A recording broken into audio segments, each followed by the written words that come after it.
I've been to a ton of conferences since I started the People's Party in 2017 after working for Bernie Sanders as his national political outreach director and lobbying the superdelegates, which is what made me want to start a third party. But I've been to so many events like these, not as much since COVID, and I can say I've never learned as much from the speakers as I have. Woo! That's right. That's a big credit to the work that you're doing. So congratulations to Caleb, to CPI, to all of you for putting this on. This has been amazing, and really a true project of building solidarity among so many different groups, so many different people, and I'm so grateful to partake in it. And I want to say too, Caleb, whatever you did to get labeled an enemy journalist in Ukraine, congratulations.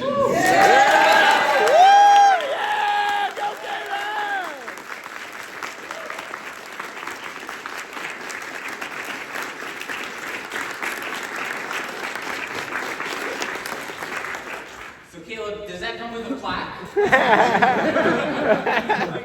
Is there a Taiwan version? Just wait. That's coming. Just wait. That's coming. The sequel. Well, we have to tell our friends at the Gray Zone and the Jimmy Dore Show to catch up. Woo! Yeah! Come on!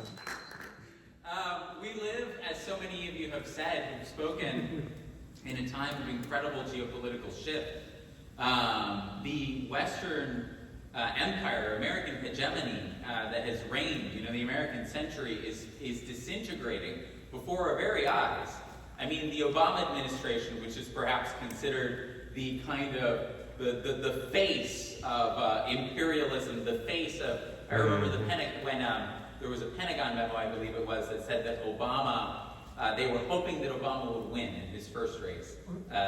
Because in 2008 they said, support is waning for the war in Iraq and Afghanistan and Europe.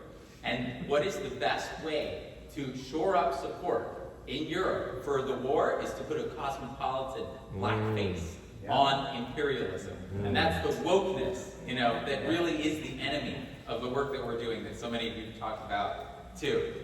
But now we face a time where Obama, so part of the reason the elites loved him, I should say too, is that he was informed by Zbigniew Brzezinski. And Zbigniew Brzezinski, of course... Exactly. Like, who thought there could be worse than Mika in that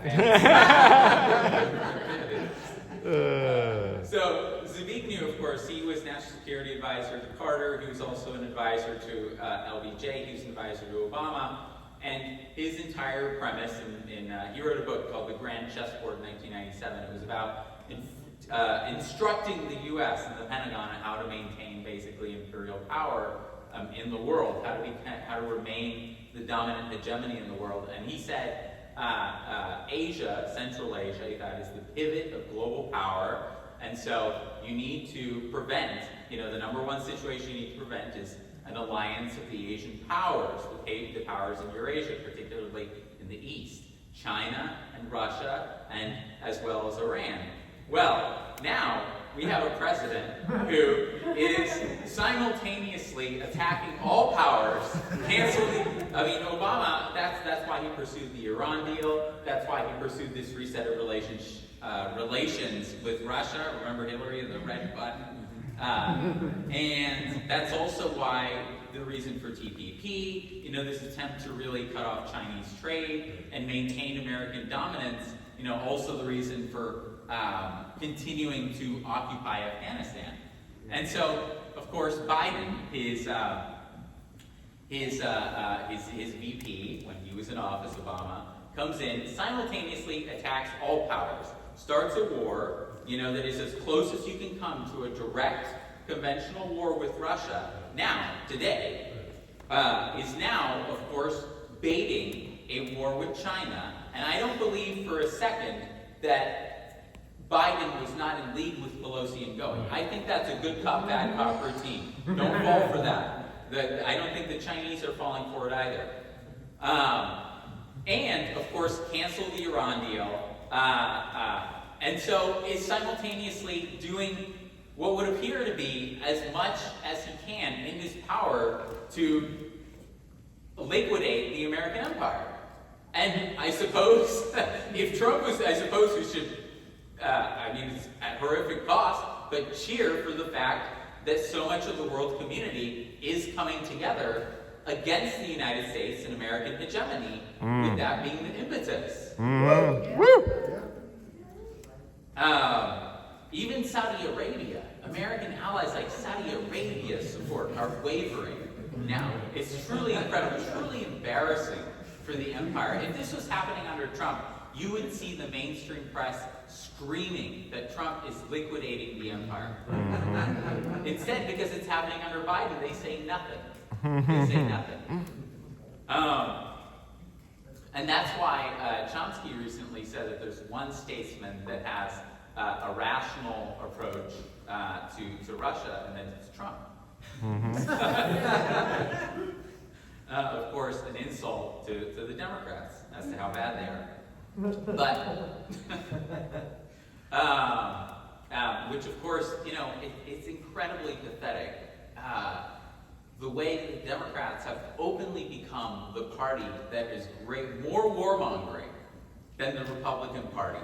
Openly. I mean, people also openly more supportive of Julian Assange. It's truly astonishing, this shift that is taking place. It used to be that, of course, during the Iraq War, there was a delineation between the two parties of empire and capitalism in this country, the Democrats and Republicans. It used to be that the Democratic Party was reliably to the left of the Republican Party on issues, even if it was nominal or marginal, but you cannot say that anymore. Now it's just one big corporate morass. Yeah. You can't tell on which side they're different. And of course the differences are even more marginal and meaningless than they have ever been. It is more clear to working people today than it has ever been that we are in a one-party state. Yep. That's right. Preach it, Nick. So, as I thought about everything that everyone was saying today here, and what I could add to that conversation, I thought that I could add perhaps an additional way of analyzing what's happening, and one way that I try to think of what's happening in this country, internationally, how you understand empire, and that is that history is the best judge of the present and the future. But there's a caveat to that, I think. I think that as technology, as we've talked about today also, as science and technology have exponentially exploded, as our progress has exploded in science and technology, the descriptive power of history to predict what is happening, to even be able to analyze what is happening, is itself not enough, because the pace of science and technology is so incredibly rapid in its development that today, like 1,500 years ago, someone would be born and they would die in the same world essentially that they've been born into. Maybe there were political economic shifts, there were some, but scientifically, technologically, it was the same world.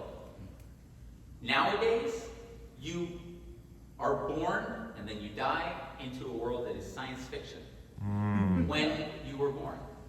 The change, just thinking about people who are alive today, they grew up in the Great Depression, they grew up before the advent of radio, television, before the advent of nuclear weapons, nuclear power, the internet, mobile phones. And so it's a completely different world.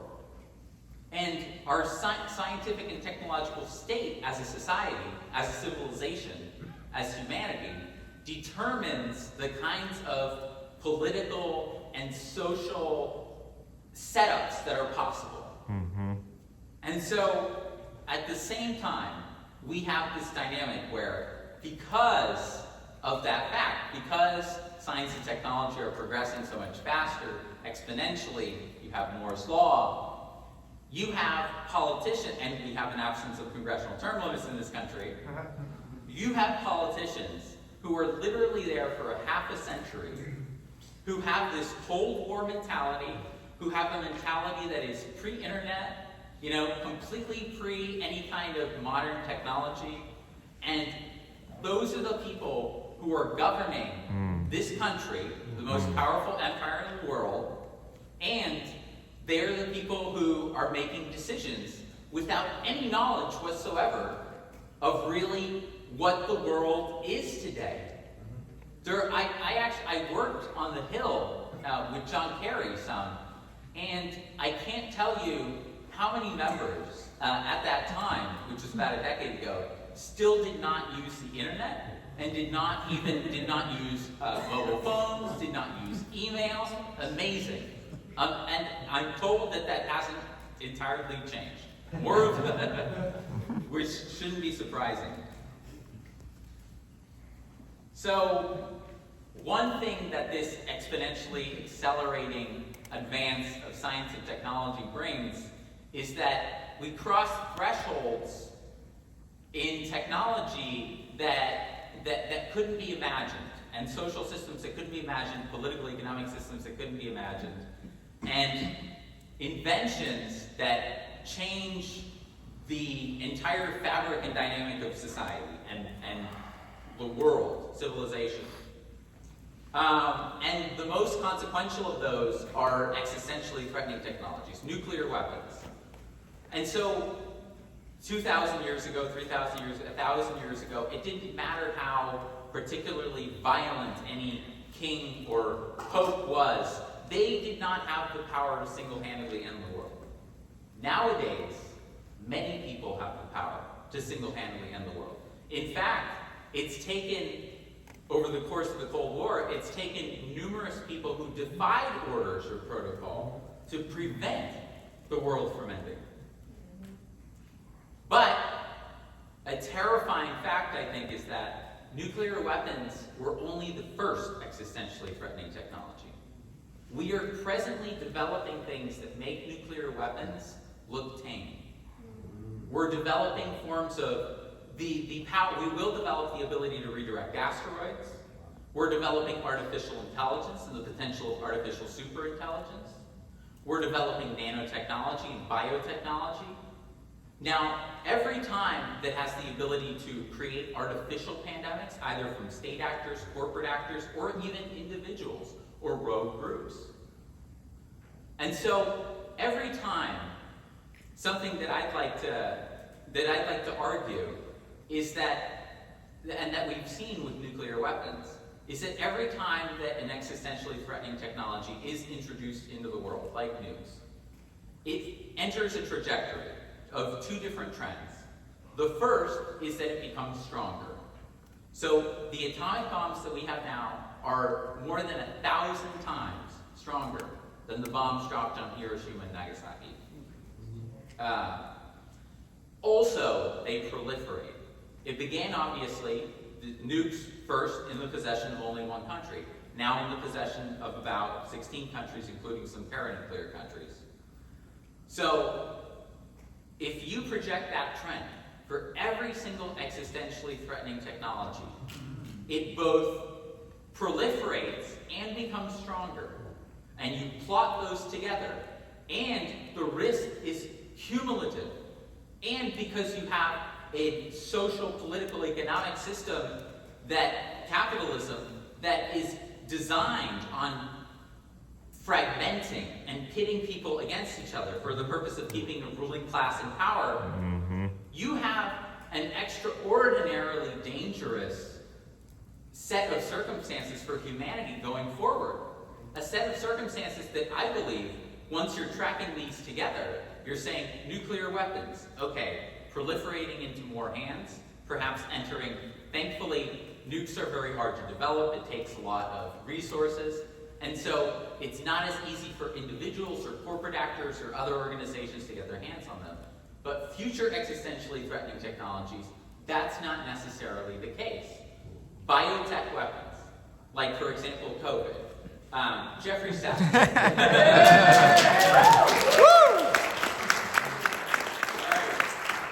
get the feeling a lot of people know what I'm going to say. That's right. Yes. COVID, it was produced in a lab. Let's just put it that way. It was produced in a lab. This is not my conclusion, it's Jeffrey Sachs' conclusion, who is, of course, a preeminent scholar with the Lancet, head of the Lancet, the prestigious biomedical journal in the United Kingdom. And so, if that can happen, and it's as easy to engineer a virus as potentially, with CRISPR, with other technologies, gene editing technologies, to create pandemics by, this is the process of what produced COVID, is that there was U.S. state-funded gain-of-function research going on at the Institute of Virology in Wuhan. It was they were designing viruses, combining the viruses that have a very high spread with viruses that have a very high lethality.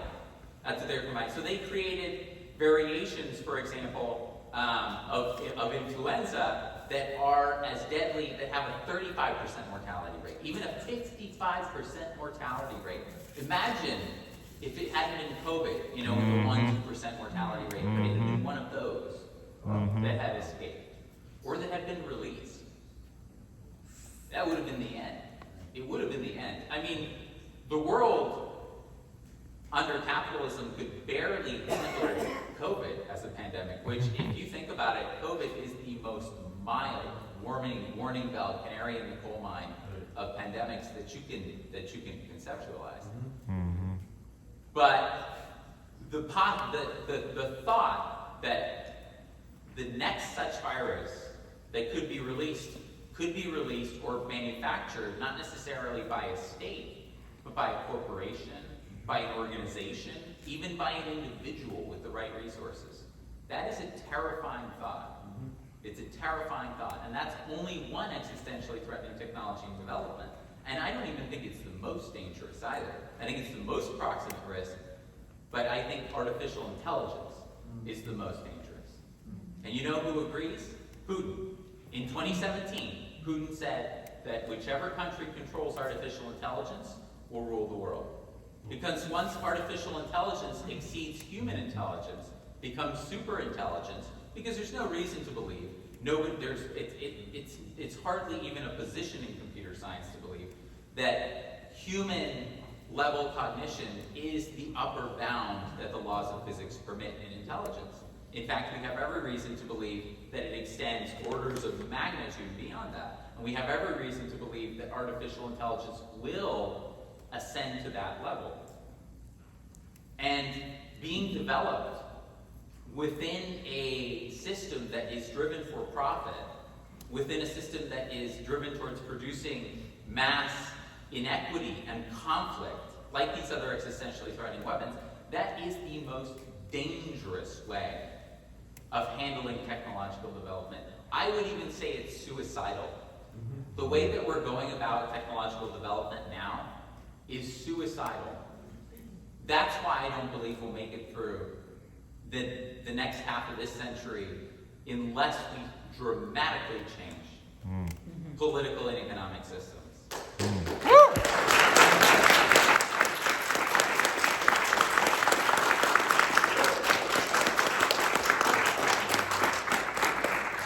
There's a concept in astrobiology and cosmology, which, if you can tell, this is another favorite hobby of mine, of the great filter. It's a positive solution to the Fermi paradox, developed, and it follows from the Drake equation, which was developed in 1960 by Frank Drake of SETI.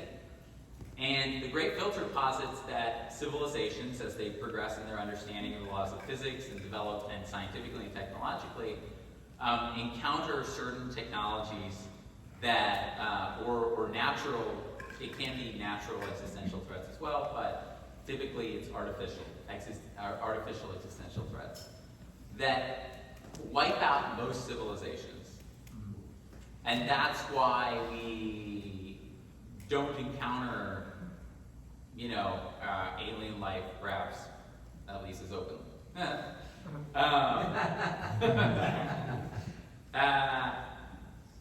And artificial intelligence seems to be one of the greatest.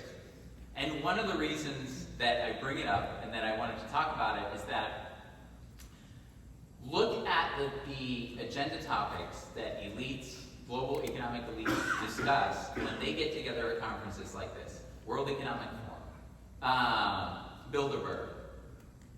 For the last few years, a top agenda items has been AI. Because they want to ensure that they, as the Guardian put it, not Ben and the Guardian, that they have their finger on the mouse of the technologies that are going to dominate humanity and the future.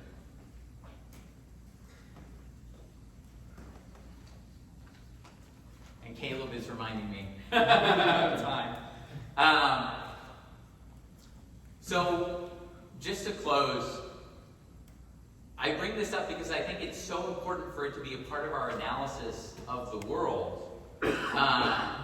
And to recognize that because of the pace of science and technological development, the past has to be combined with a kind of projection of the future in order to be able to analyze the present or think about the future and fight back for a different kind of future.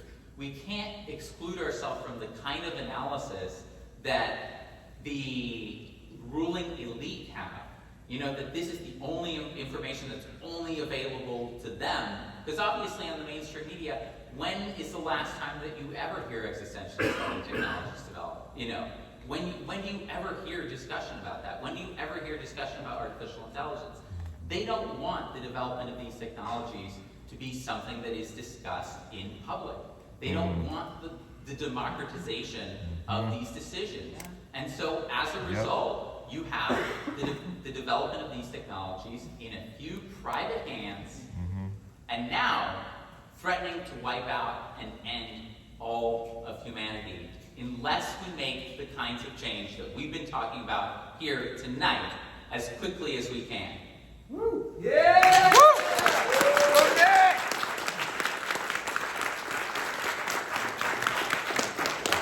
To end on a positive note, the same technologies and same scientific advancement that has created these existentially threatening technologies has also given us the potential to exceed scarcity, to provide for everyone's basic needs around the world, and to really create a flourishing society in this country and abroad. There is no such thing anymore as scarcity of resources when it comes to being able to provide for everyone and maintain everyone's well-being. Yeah. Fusion City now! Fusion City now! Fusion City now! Fusion City now! Fusion City now! Fusion City now! So, yes. But what determines which direction we're going to go into, because this advance of science and technology is positing a very bifurcated future. Either that moves towards one of the extremes, I believe.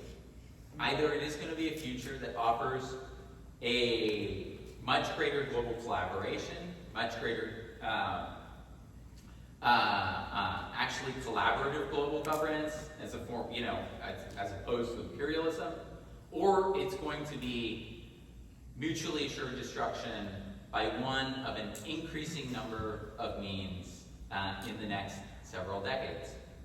And the work that we do is going to determine, I think, and a lot of the people who are here are going to determine which of those courses we take. So it's great to be here. Thank you for having me.